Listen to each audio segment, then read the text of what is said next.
하나님의 말씀 히브리서 6장 9절로부터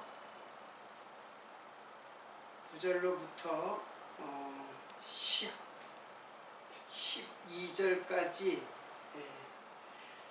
봉독해 드리겠습니다.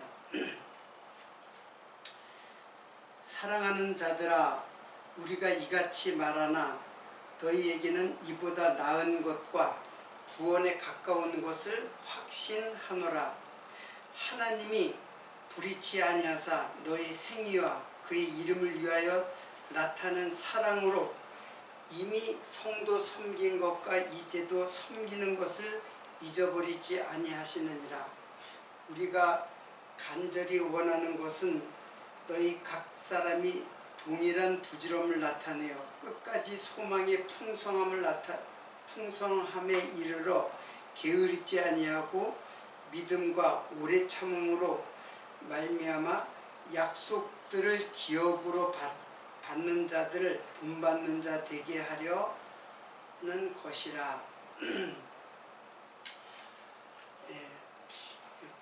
히브리서 우리의 6장의 내용의 그 초반부의 어려운 난제들을 우리는 다 해결을 하고, 오늘 히브리서 기자는 사랑하는 자들아 9절에 사랑하는 자들아 하면서 말씀을 이어가고 있습니다. 여기서 이제 사랑하는 자들아 그렇게 얘기를 했는데, 그 전에 보면은 히브리서 기자는 타락한 자들, 내세의 그 선한 말씀을 맛보고 경험하고 타락한 자들은 새롭게 하여 회개케 할 수 없다. 그리고 그 마지막은 불사름이 되리라. 이런 말씀을 하는 거예요. 그래서 회개하지 못하는 것은 심판을 받고 불사름이 되리라. 이제 그렇게 결론을 맺고 있어요. 회개라는 것은 우리들은 다 세상을 향하여 가는 무지몽매한 자고 짐승과 같은 욕심으로 가득 찬 세상을 향하여 가는 자들을 이제 그리스도에게로 마음을 바꾸는 것, 이것이 이제 회개라고 했어요. 그래서 이 회개는 엄밀히 말해서 성령께서 우리 인생들을 단 한 번 돌이키게 해요. 그리고 이 돌이킨 마음은 다시 세상으로 향하여 갈 수 없는 마음이에요.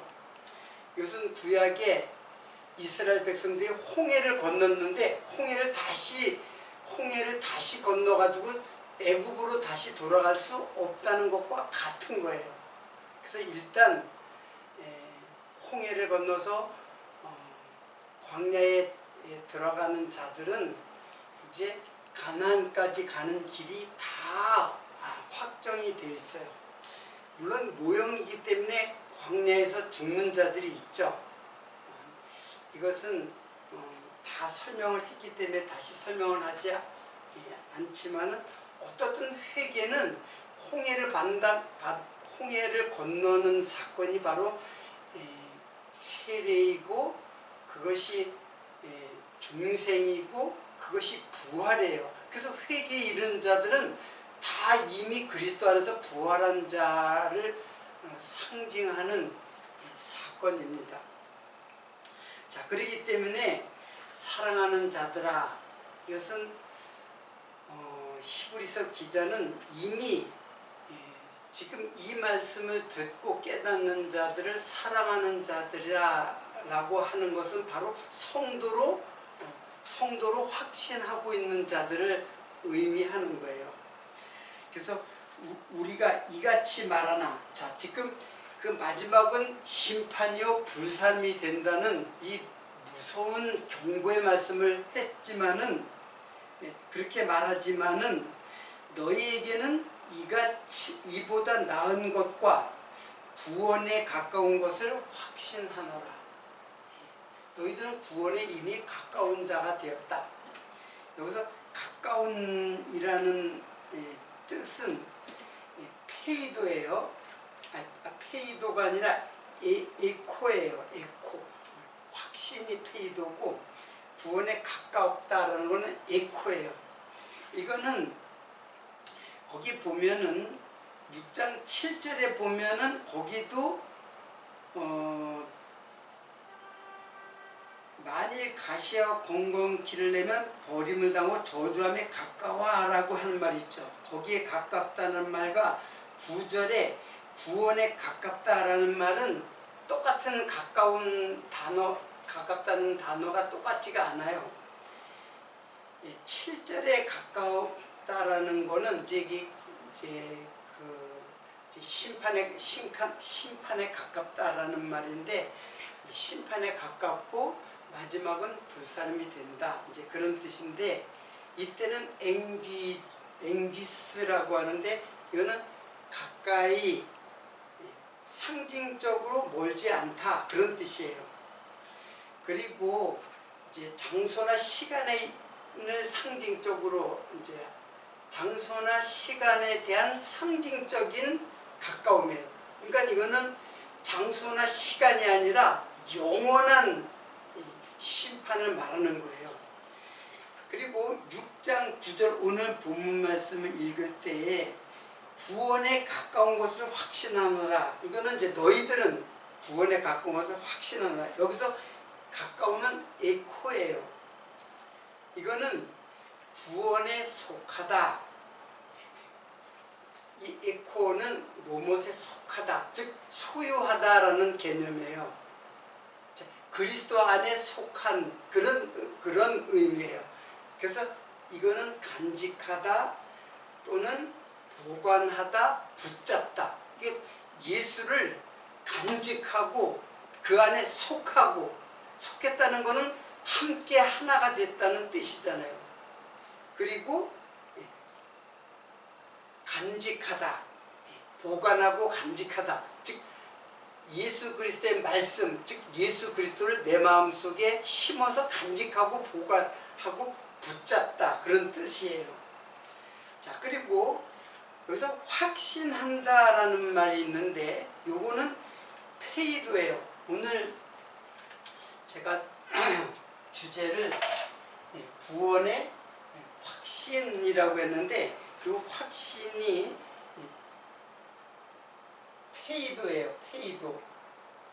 자, 이 확신, 페이도, 이 페이도에 대한 이해를 정확하게, 이 단어의 뜻을 정확하게 이해를 하는 것이 무엇보다도 중요해요. 여러분, 우리가 예수 그리스도를 믿는 것은 구원에 이른다는 확신을 얻기 때문에 우리가 믿음 생활을 하고 신앙 생활을 하잖아요. 근데 구원의 확신, 그냥 단순한 믿음이 아니라 faith라는 믿음이 아니라 확신이라는 이 페이도를, 이 단어 뜻을 먼저 잘 이해를 해야만 할 것입니다. 그렇잖아요. 내가 구원의 확신도 없이 믿음 생활하고 신앙 생활하고 종교 생활을 하는 건 아니잖아요. 구원의 확신이 있어야 되죠. 그래서 구원의 확신을 가지고 신앙 생활하는 것과 구원의 확신이 없이 그냥 미심쩍은 상태에서, 애매한 상태에서 신앙 생활을 하는 것하고는 천지 차이가 나는 거죠. 자, 그러면 확신이란 말이 페이도인데, 자, 이 말은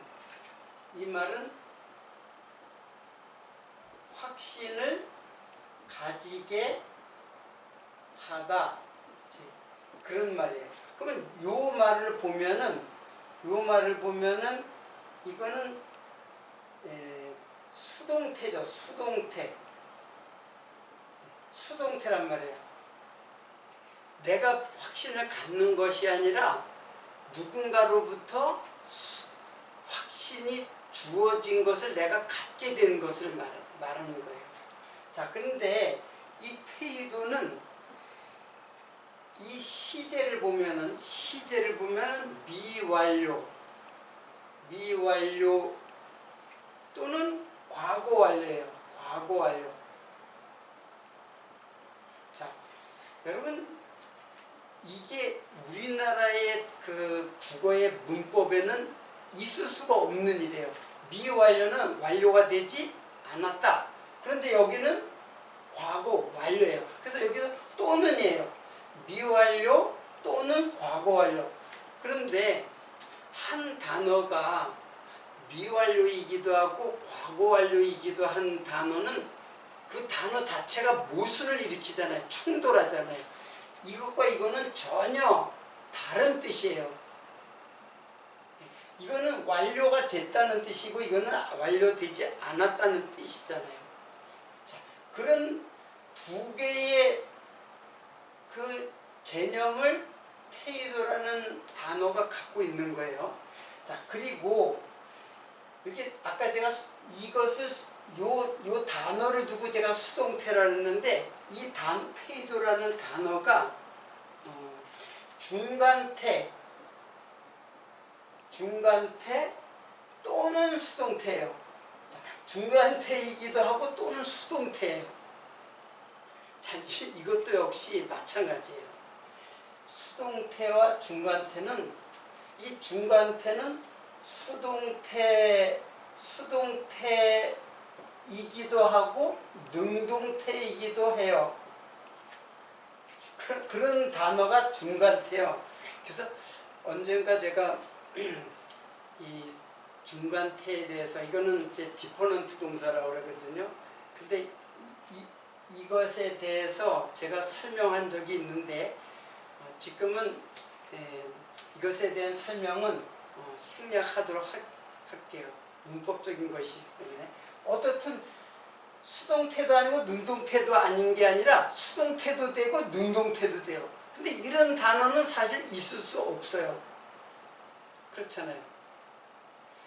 누군가의 수동태로서 행위를 하거나 아니면 능동태로서의 활동을 하는 것이 뚜렷하게 구분되었는데 두 개가 같이 쓰여지는 것을 중간태라고 해요.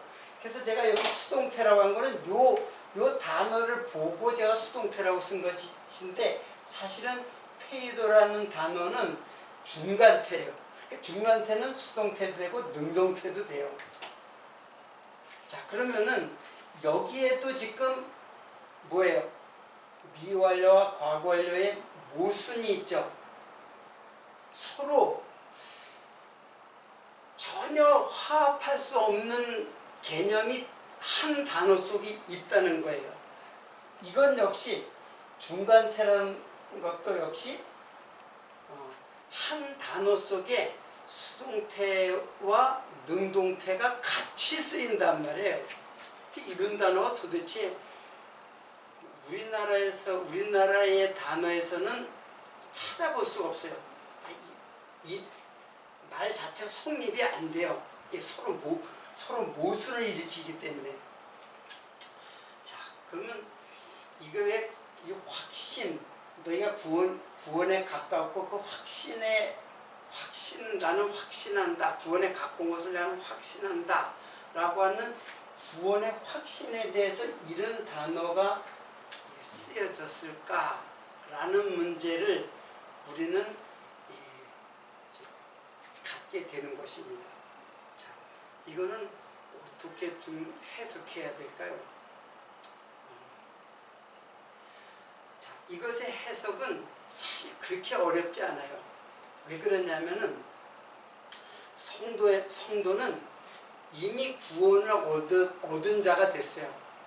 즉 홍해를 건너서 가나안 땅으로 가게 돼 있는 여정이 다 결정이 되어져 있어요. 우리 성도에게는. 그러나 그 과정에 있어서는 여러 가지 그 광야에서 있었던 이스라엘 백성들이 하나님을 모세를 배반하고 하나님을 말씀을 배역해 가지고 죽는 사건들이 있잖아요. 이런 사건들이 있어요. 즉 홍해를 건너는 것이 바로 구원의 확신이에요. 홍해를 건넜는데 지금 광야를 들어가잖아요. 근데 광야에서는 죽는 자가 있고 사는 자가 있어요. 이거는 불순종한 자는 죽는 자예요. 그리고 사는 자는 순종하는 자. 불뱀에 걸려서 죽을 때 노뱀을 바라보고 사는 자들이 있어요. 그래서 죽는 자와 사는 자가 있는데, 이거는 어떤 자는 죽고 어떤 자는 산다라는 개념이 아니라 이거는 옛사람이에요. 옛사람이고 이거는 새사람이에요. 근데 이게 다 나예요. 이게 옛사람도 나고 새사람도 나예요. 그러니까는 여기에 이 모순이 어떻게 해결되냐면, 옛사람과 새사람이 공존하는, 옛사람과 새사람이 함께 갖고 있는 나를 지금 표현한 말이에요. 이미 구원 얻었어요. 누가? 그리스도 안에 새사람. 그러나 옛사람을 지금도 아직까지 내 육체 속에 갖고 있다는 거예요. 그렇기 때문에 이런 신학적 개념이 성립되지 않으면 이 말은 도저히 해석될 수 없는 말이에요. 어느 누구도 이걸 해석할 수가 없어요. 이것은 우리 인생 자체, 즉 구원받은 성도의 모습을 지금 나타내고 있어요. 이미 구원받았어요. 이미 구원을 받았어요. already로 구원받지만 아직까지 구원받지 못한 부분이 있어요. 이게 옛사람이에요. 이게 다 죽어야 새 사람으로 부활되는 영원한 하나님의 나라, 가나안에 이제 우리들이 도착하게 되는 것입니다. 이런 뜻이에요. 자, 중간태, 수동태, 능동태도예요. 옛사람은 나의 능동적인 모습이고, 새사람은 성령에 의해서 수동적인 태도의 사람이에요. 그러니까 성도는 전적으로 성령의 수동태로서의 삶을 살아가는 거예요. 이게 믿음 생활이에요. 이게 신앙 생활이에요. 그래서 행위를 강조하는 것은 그거는 종교 생활이지 신앙 생활이 될 수가 없어요. 자, 이것이 이런 것이 우리들의 성도의 그 본래의 모습이에요. 지금 현재 우리 성도의 모습이에요. 자, 요거를 잘 알 수 있게 하는 귀절이 로마서에 있는데, 한번 로마서를 한번 보겠습니다. 로마서에 보면은 7장 19절 제가 봉독해 드리겠습니다. 내가 원하는 바 선을 행치 아니하고 도리어 원치 아니하는 바 악을 행하는도다. 자, 나는 똑같죠. 근데 나는 선을 행하기를 원해요. 자, 선을 행하기를 원하고 있어요. 그런데 도리어 원치 아니하는 바 악을 행하는도다. 악을 행한단 말이에요. 근데 이거는 원치 않는 거예요. 근데 원치 않아도 악을 행한다는 거예요. 내가 악을 행하기를 원치 않아요. 성도는 누가 죄를 짓고 싶고 그리고 악을 행하기를 원하겠어요. 다 선을 행하기 원하지. 육체가 약해가지고 죄 죄에 유혹되는 것 뿐이지 죄를 지으려고 애를 쓰는 건 아니잖아요. 이렇게 자꾸 마음에 끌려가지고 육체가 끌려가지고 죄를 짓는 것 뿐이지. 그렇지만 그래서 내가 선을 향하기 원한다. 이게 새 사람이에요, 새 사람. 근데 아직까지 나한테 옛사람이 있다. 이제 그런 뜻이에요. 원치 않는 악을 행하는, 원치 않지만 악을 행하게 된다. 그렇게 되는 거예요. 자, 그러니까는 새 사람, 옛사람이 이게 바로 나에게 두 개의 법이 같이 존재하는 거예요. 악의 법과 선의 법이 같이 내 안에 존재하는 거예요. 이게 새 사람이고 옛 사람이에요. 고린도서를 통해서 볼 적에 바울은 또 이것을 갖다가 요것을 육의 몸이라 했어요. 육의 몸. 그리고 요거는 신령한 몸. 신령한 몸이라고 번역됐지만 이게는 영의 몸이에요. 우리 몸이 육의 몸과 영의 몸이 같이 존재한다는 거예요. 그렇기 때문에 이러한 어려운 단어들이 해석이 가능해져요.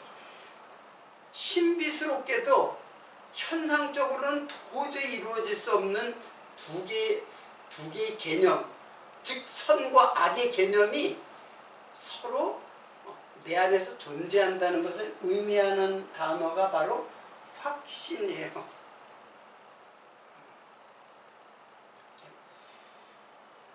사실은 하나님의 뜻은 성경의 단어 속에도 다 이렇게 감춰져 있어요. 하나님의 진리의 뜻을 다 감춰놓고 있어요.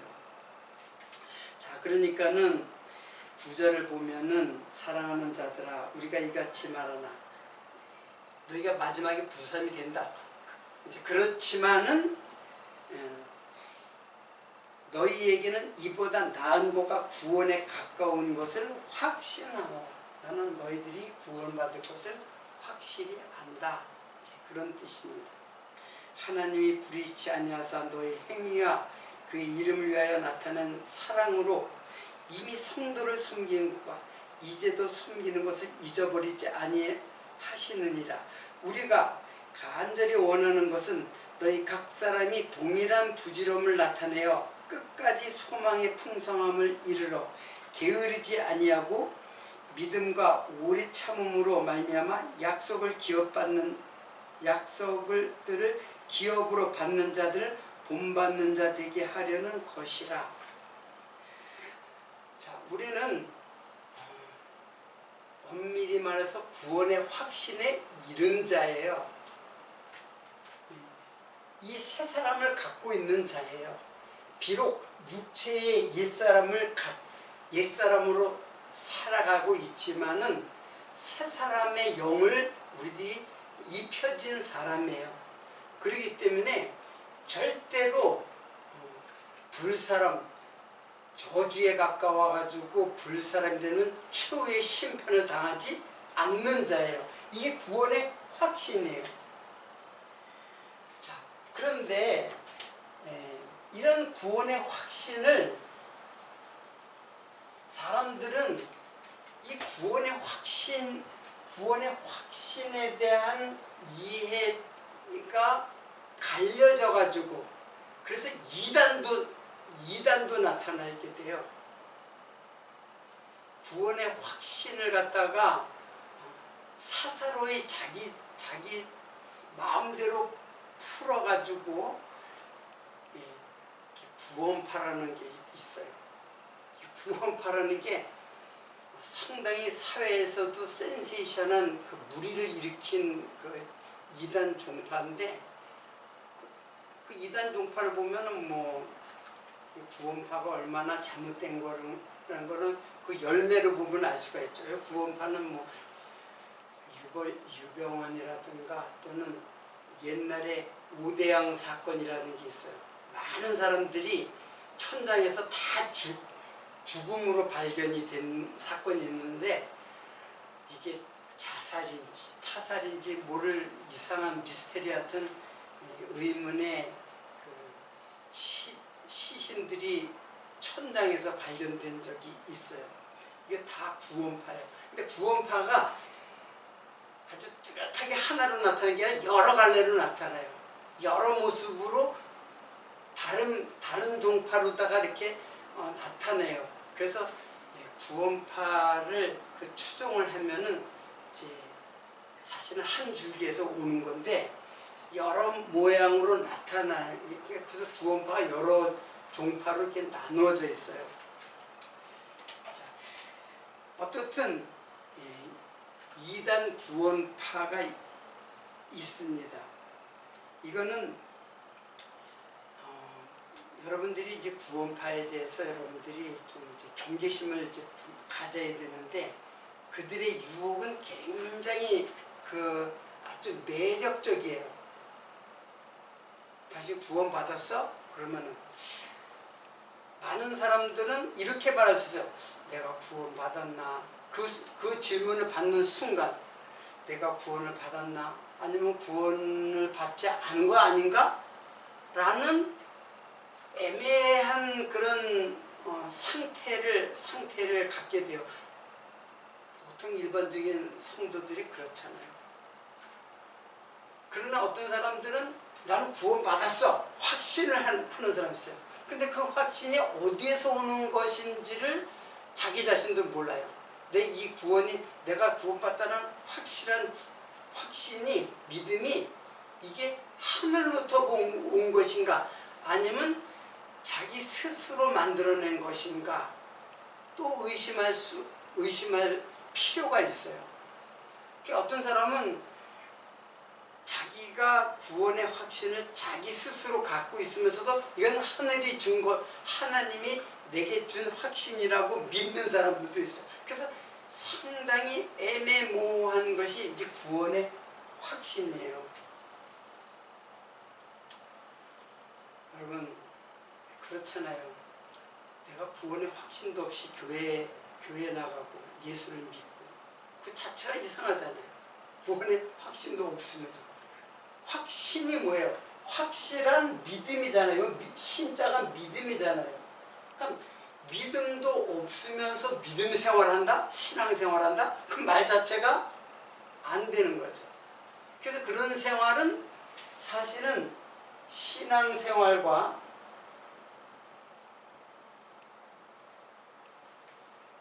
자기의 믿음이 없이도 생활하는 그것을 종교 생활이라고 해요. 그렇죠? 그래서 이거는 행위예요. 행위를 믿음으로 아는 거예요. 그러니까 행위에 의존된 믿음은 아니지만 믿음이라고 생각하기 때문에 그냥 믿음이라고 한다면은 이거는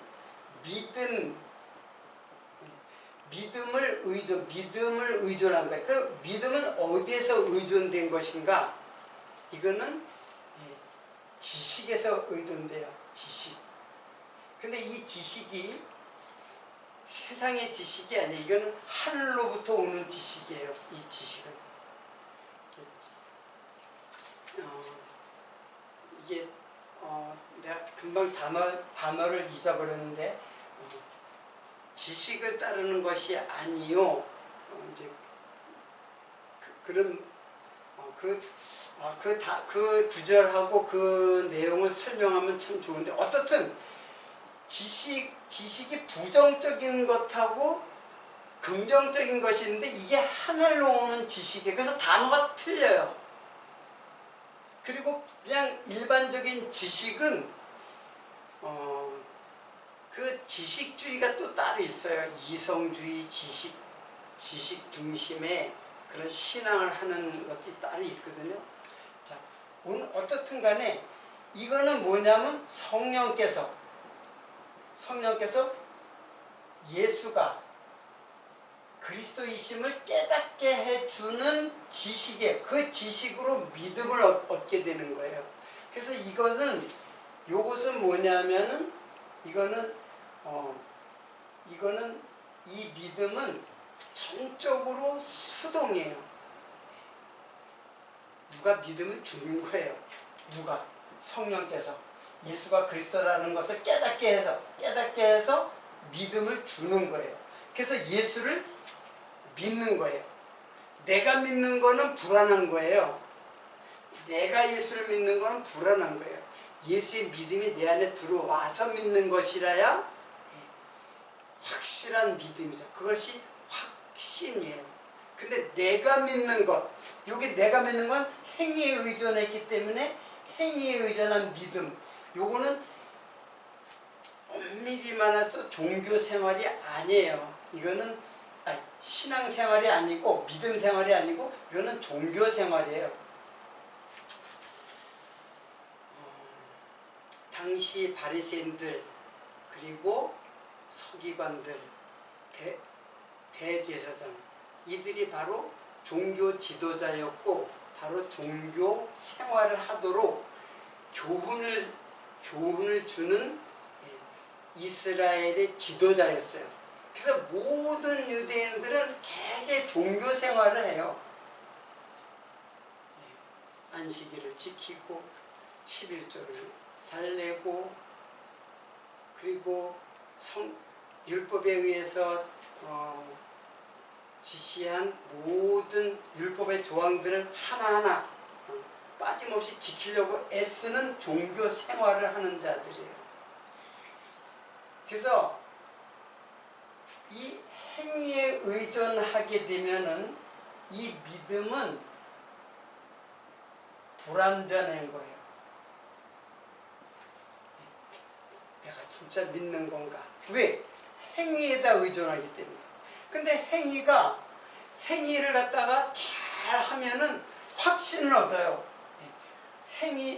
행위를 올바르게 신앙적 생활처럼 보이는 올바른 생활을 하면은 확신을 얻지만, 그러나 죄를 지으면 그러면 내가 정말 구원을 받은 자인가 하고 불확실하게 돼요.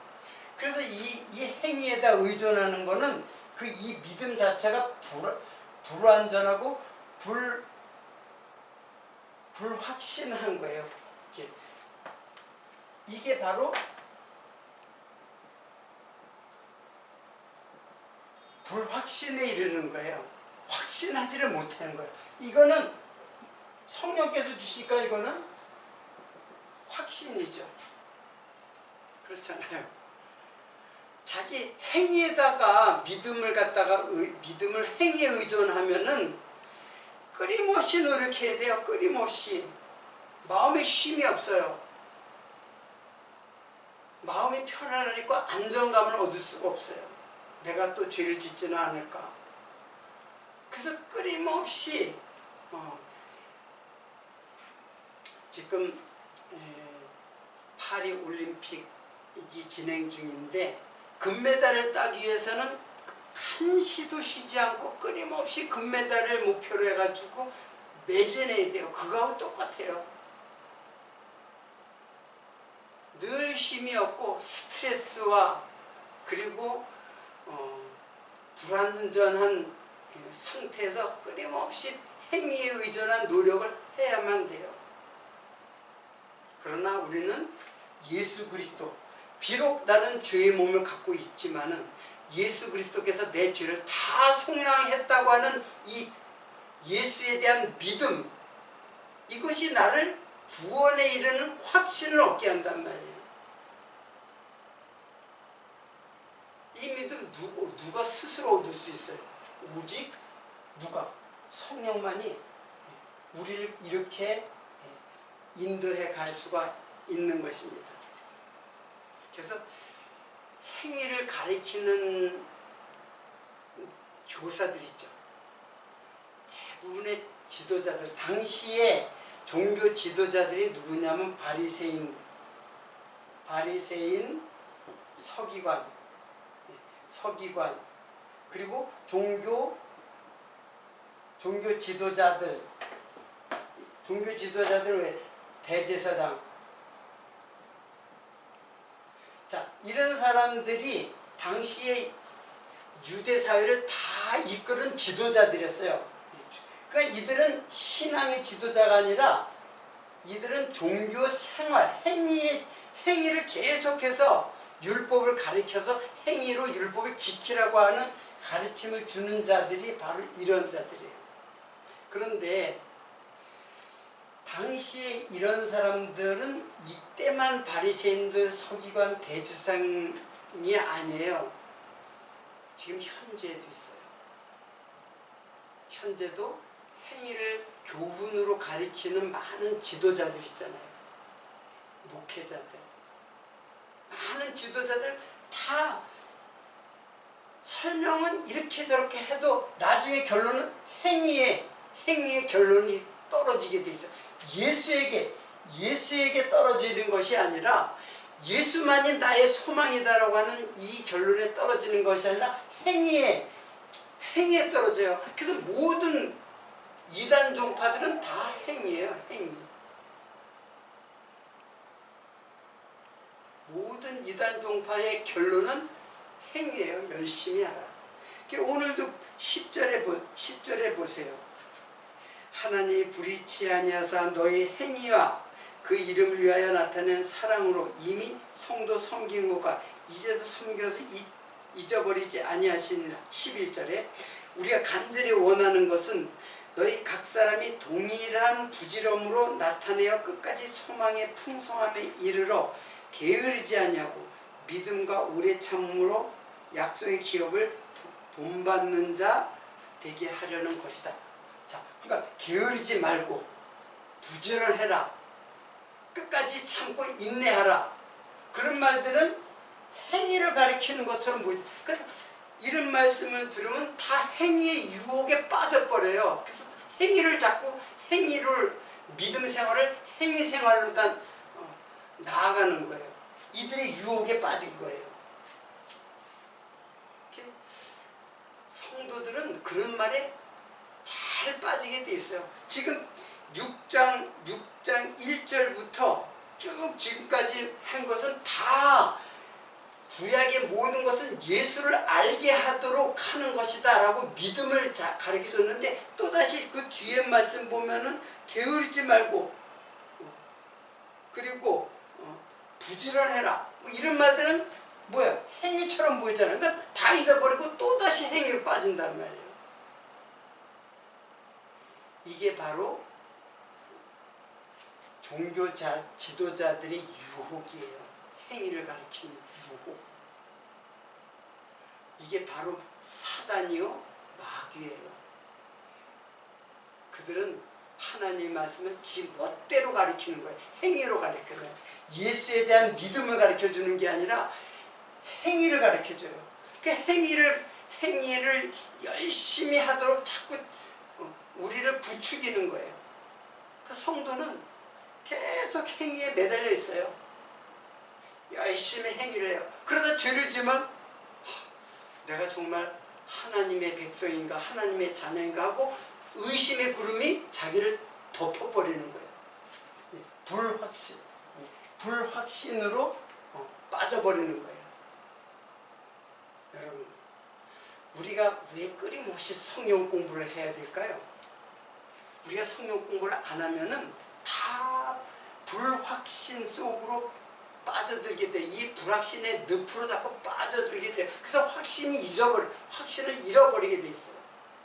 그러나 하나님의 말씀을 정확하게 이해하고 깨닫게 되면은 내 육신은 소망이 없구나. 내 행위로는 소망이 없구나.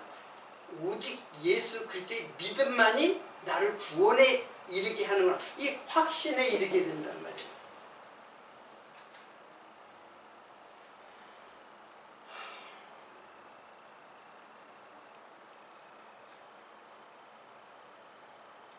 그래서 우리는 이 두 가지 신앙생활과 종교생활을 확실하게 구분해. 이게 불확실해지만 확신도 불확실하게 돼요. 신앙생활과 종교생활은 완전히 달라. 이거는 행위 중심이에요. 행위. 그래서 종교행위예요. 종교활동, 종교생활, 종교행위. 종교 활동을 하면서 나는 신앙생활 한다. 그것 아니에요. 잘못된 거예요. 우리는 철저하게 신앙생활에 대해, 그거는 신앙이라는 게 믿음이잖아요. 근데 그건 어디서 오냐면 성령이 가르쳐 주시는 지식, 이 놀라운 예수 그리스도, 이 지식과 지혜의 보화가 어디에 있냐면 바로 예수 그리스도에게 있는 거예요. 모든 지혜와 지식은 예수를 아는 것이 지혜와 지식이지, 예수 그리스도와 무관한 지혜와 지식은 그거는 교만이요 자만이에요. 인간의 지식은 자기를 자랑하게 돼요. 이게 하늘로부터 오는 지식은 성령으로 말미암아 예수 그리스도를 믿음으로 가게 하지만은, 세상에서 오는 지식은 자기를 자랑하게 돼요. 교만하게 해요. 그런 지식은 우리를 결국에는 마지막에 최후의 심판을 받고 불사람에 이르게 되는 저주의 지식이에요. 저주의 지식. 자, 그런 저주의 지식은 사실 행위나 똑같은 거예요. 자기를 자랑하잖아요. 저주의 지식은 자기를 자랑할 수밖에 없어요. 나 이런 거 많이 알아. 성경을 가지고도 하늘에서 오는 지식이 아니면은 다 저주의 지식이 돼버려요. 다 사단이 우리를 유혹하는 지식이 돼요.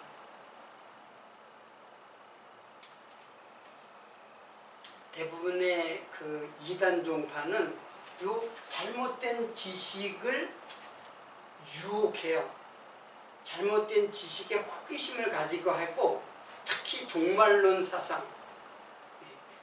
사상에 대해서 호기심을 잔뜩 갖고 있는데, 그 종말론 사상으로 우리들에게 다가오면은 대부분 유혹돼요. 그래서 종말론적